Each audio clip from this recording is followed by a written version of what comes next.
ಎಲ್ಲರಿಗೂ ನಮಸ್ಕಾರ. ನಾನಿವತ್ತು ಹೀರೆಕಾಯಿ ಪಲ್ಯ ಹೇಗೆ ಮಾಡೋದು ಅಂತ ತೋರಿಸ್ತಾ ಇದ್ದೀನಿ.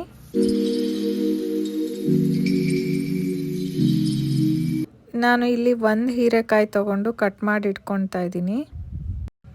ಈ ಪಲ್ಯನ ನೀವು ರೈಸ್ ಜೊತೆ, ದೋಸೆ, ಚಪಾತಿ, ರೊಟ್ಟಿ ಜೊತೆ ಬೇಕಾದರೂ ತಿನ್ಬೋದು, ಚೆನ್ನಾಗಿರುತ್ತೆ.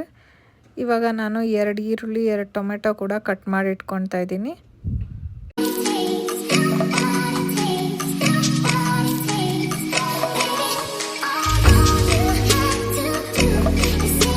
ಎರಡು ಟೊಮೆಟೊ, 2 ಈರುಳ್ಳಿ, 1 ಹೀರೆಕಾಯಿ ಕಟ್ ಮಾಡಿ ಇಟ್ಕೊಂಡಿದ್ದಾಗಿದೆ. ಇವಾಗ ಹೇಗೆ ಮಾಡೋದು ಅಂತ ನೋಡೋಣ. ಒಂದು ಪಾತ್ರೆಗೆ 4 ಟೇಬಲ್ ಸ್ಪೂನ್ ಎಣ್ಣೆ ಹಾಕಿ ಅದು ಬಿಸಿ ಆದಮೇಲೆ 2 ಪಲಾವ್ ಎಲೆ, 2 ಲವಂಗ, 1 ಪೀಸ್ ಚಕ್ಕೆ ಮತ್ತು 1 ಟೀ ಸ್ಪೂನಷ್ಟು ಶಾಹಿ ಜೀರ ಹಾಕ್ಕೊಳ್ಳಿ.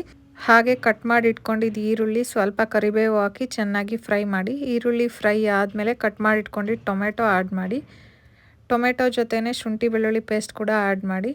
ಟೊಮೆಟೊ ಬೇಗ ಸಾಫ್ಟ್ ಆಗಬೇಕು ಅಂದರೆ ಸ್ವಲ್ಪ ಅರಿಶಿನ ಹಾಗೆ ಅದ್ರ ಜೊತೆನೇ ಸ್ವಲ್ಪ ಉಪ್ಪನ್ನು ಸೇರಿಸಿ ಚೆನ್ನಾಗಿ ಫ್ರೈ ಮಾಡಿ.